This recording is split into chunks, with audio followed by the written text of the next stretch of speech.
สบายดีน้องๆและหมู่ครูมดทุกคนเนาะ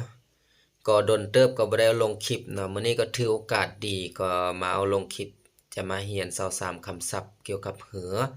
เป็นอะไรนั้นเราก็ศึกษาไปพร้อมๆกันเลย1นะฉวนฉวนแปลว่าเหือเนาะเหือเนี่ยภาษาจีนอ่านว่าฉวน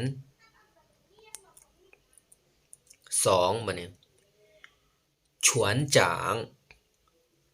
ฉวนจางแปลว่าคนขับเรือเนาะคนขับเรือนี่อ่านว่าฉวนจาง3มาเนี่ยจิ้วเซิงยี่จิ้วเซิงยี่แปลว่า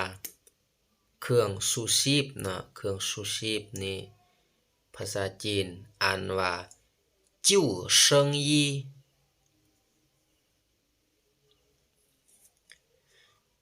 4บัดนี้เหมาฐานเหมาฐานหรือว่าฐานจื่อฐานจื่อผ้าห่มเนาะได้ทั้งสองอย่างเนาะผ้าห่มในภาษาจีนเนาะว่าเหมาฐานกับฐานจื่อ5วันนี้เยียนหุยกังเยียนหุยกังแปลว่ากองเกาะขียาเนาะกองเกาะขียาเนี่ยภาษาจีนอ่านว่าเยียนหุยกัง6มาเนี่ยยาเชียน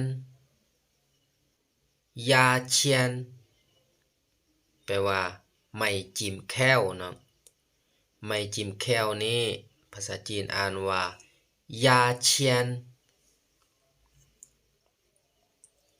7บัดนี้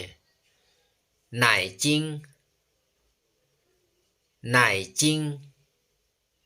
แปลว่า coffee mate เนาะหรือว่า coffee mate นี่ภาษาจีนอ่านว่าไหนจิ้ง8บัดนี้ซาถังซาถังหรือว่าป่ายถังป่ายถังแปลว่าน้ำตาลเนาะน้ำตาลเนี่ยภาษาจีนอ่านว่าซาถังป่ายถัง9บัดนี้เมี่ยนจื่อเมี่ยนจื่อแปลว่าเจียก้อเนาะเจียวนิ่มๆหั่นเนาะเอาเสร็จหน้าหั่นเนาะภาษาจีนอ่านว่าเมี่ยนจื่อ10มานี่绳子绳子แปลว่าเสือกเนาะเสือกนี่ภาษาจีนอ่านว่าเฉิงจื่อนี่เองเนาะ11มานี่เตี๋ยเตี๋ยแปลว่าพับเนาะเฮาพับหรือว่าเฮาพับเนี่ยเอิ้นว่าอ่านว่าเตี๋ย12มานี่ทุยทุยแปลว่ายูเนาะเฮายูนี่ยูออกเนาะเฮายูนี่ภาษาจีนอ่านว่าทุยนี่เองนะ13มานี่ลาลาแปลว่าดึงเนาะเฮาดึงนี่ภาษาจีนอ่านว่าลานะลา14บัดนี้เจียนเจียน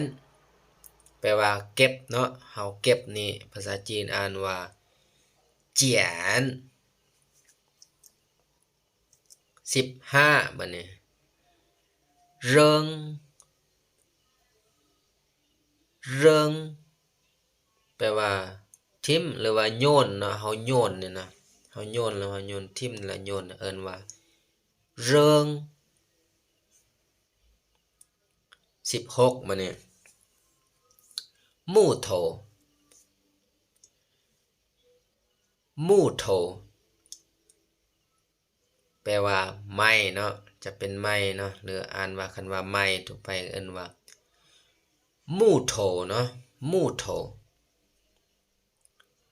17บัดนี้เสียกุ้ยเสียกุ้ยแปลว่าตู้เก็บเกิบเนาะหรือว่าบอนเอาไว้เกิบบอนเมียนเกิบเนาะตู้เก็บเกิบนะภาษาจีนอ่านว่าเสียกุ้ยนี่เองนะ18บัดนี้เมี่ยโหชี่เมี่ยโหชี่แปลว่าแก๊สดับเพลิงเนาะตัวเฮาดับเพลิงเนี่ยนะภาษาจีนอ่านว่าเมี่ยโหชี่นี่เองนะ19บัดนี้เถียเถียแปลว่าเล็กเนาะเล็กนี่นะภาษาจีนอ่านว่าเถีย20บัดนี้จิ้วเซิงเ圈จิ้วเซิงเ圈แปลว่ากงหมักเบ่งเนาะเฮากงหมักเบ่งเนาะหมักเบ่งนี่ภาษาจีนอ่านว่าจิ้วเซิงเ圈นี่เองนะ22บัดนี้ปางปางแม่นเฮามัดเนาะเฮามัดนี่มัดอันยังมัดเสือกบ่เฮามัดนี่นะภาษาจีนอ่านว่าปางปาง23บัดนี้ปางเซิงจื่อปางเซิงจื่อแปลว่ามัดเสือกเนาะเฮามัดเสือกเนี่ยนะเฮามัดแล้วก็มัดเสือกภาษาจีนว่าปางเซิงจื่อนี่เองนะมื้อนี้เฮาก็เรียนหมดเพียงเท่านี้เนาะแล้วก็ขอบใจเนาะที่ท่านกดติดตามเจอกันในคลิปหน้าสำหรับมื้อนี้ก็จะลาท่านไปก่อนนะจ่ายเจี้ยน